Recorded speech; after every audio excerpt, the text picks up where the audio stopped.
नमस्कार। आज हम उत्तर प्रदेश के नर्सिंग कर्मचारियों से जुड़ी दो अहम खबरों पर थोड़ी गहराई से बात करेंगे। जी। ये खबरें 24 जून 2025 की हैं और कई बड़े संस्थानों से जुड़ी हैं, जैसे केजीएमयू है, एसजीपीजीआई है और भी कई मेडिकल कॉलेज हैं। हाँ, बिल्कुल। एक तो भत्तों का मामला है और दूसरा उनके पदनाम में बदलाव का। तो हमने इसके लिए दैनिक जागरण और अमर उजाला की खबरों को देखा है। चलिए समझते हैं पूरा मामला क्या है। बिल्कुल। और ये दोनों ही मुद्दे मतलब उत्तर प्रदेश में जो हजारों नर्सिंग कर्मचारी काम कर रहे हैं, उनके लिए बहुत मायने रखते हैं। एक तरफ तो सीधे सीधे उनकी आर्थिक स्थिति, उनके सुविधाओं का सवाल है, और दूसरी तरफ उनके पद की पहचान, उनके सम्मान का। सही बात है।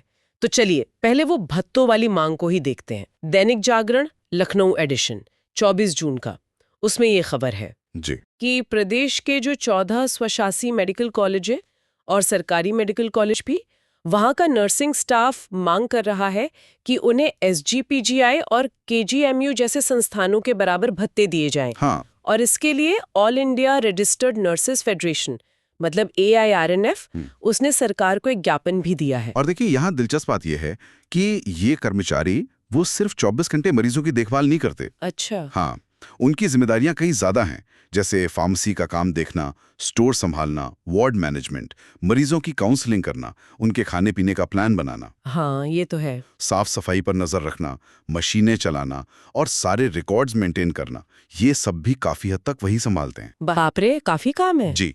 पर इसके बावजूद उन्हें वो सुविधाएं नहीं मिल रही जो एसजीपीजीआई, केजीएमयू या लोहिया संस्थान, सैफई मेडिकल कॉलेज में मिलती हैं। तो AINF का तर्क बिल्कुल सीधा है, भाई जब काम एक जैसा है तो सुविधाएं भी तो एक जैसी होनी चाहिए ना। हाँ ये तो बिल्कुल वाजिब बात है, मतलब बराबरी का सवाल उठा रहे हैं वो लोग। जी बिल्कुल, समानता का सिद्धांत। तो ये मांगे कौन कौन सी है, मतलब क्या क्या भत्ते मांग रहे हैं? हाँ देखिए, मुख्य मांगे वही हैं जो बड़े संस्थानों में पहले से मिल रही हैं। अच्छा। जैसे कि नर्सिंग अलाउंस है, वो 9,000 रुपए महीना मांग रहे हैं। ठीक है। फिर वर्दी और धुलाई का भत्ता है, करीब 2,250 रुपए महीना। मकान किराया भत्ता HRA, उसमें दो ऑप्शन है, या तो 3,600 रुपए महीना या फिर बेसिक सैलरी का 20%। ओके। बच्चों की पढ़ाई का भत्ता है साल का 33,750 रुपए, और एक अखबार का भत्ता भी है 500 रुपए महीना। अच्छा, ये लिस्ट तो काफी साफ है।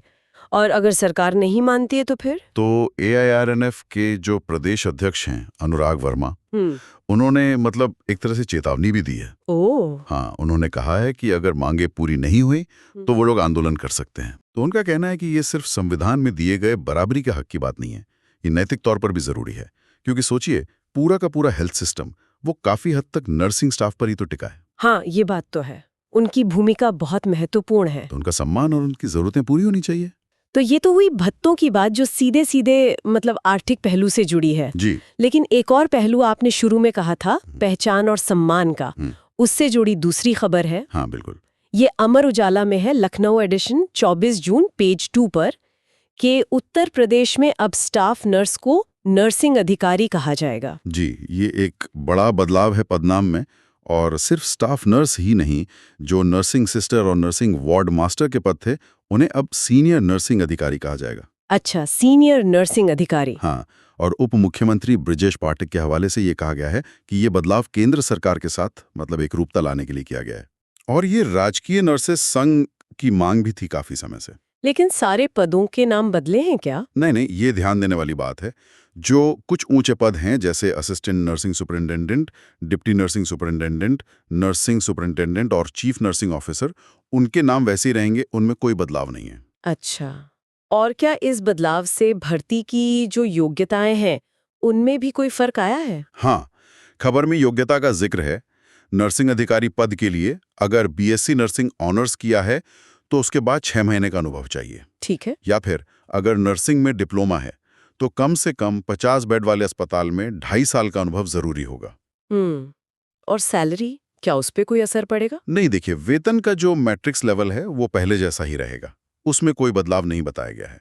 जो 1 जनवरी 2026 से लागू होना था वो वही रहेगा। तो मतलब ये जो पदनाम बदला है, स्टाफ नर्स से नर्सिंग अधिकारी, ये क्या बस नाम का ही बदलाव है या इसका कुछ गहरा मतलब भी है? देखिए, ये एक अहम सवाल है।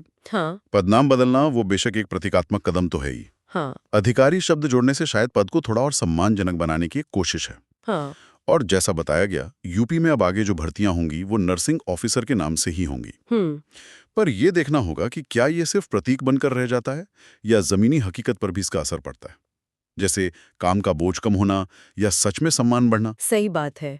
अक्सर नाम बदलने से माहौल एकदम से नहीं बदलता। बिल्कुल, अगर बाकी चीजें जैसे काम करने के हालात, सुविधाएं वो सब नहीं बदलती तो कई बार ऐसे बदलावों का असर उम्मीद से कम ही रहता है। तो संक्षेप में कहें तो उत्तर प्रदेश के नर्सिंग कर्मचारियों के लिए ये दो बड़ी बातें हैं फिलहाल। जी। एक तरफ 14 मेडिकल कॉलेजों में भत्तों में बराबरी की मांग है और मांग पूरी न होने पर आंदोलन की बात भी कही जा रही है। हाँ। और दूसरी तरफ स्टाफ नर्स का पदनाम बदलकर नर्सिंग अधिकारी कर दिया गया है, जिसे सम्मान से जुड़ा एक कदम बताया जा रहा है। बिल्कुल।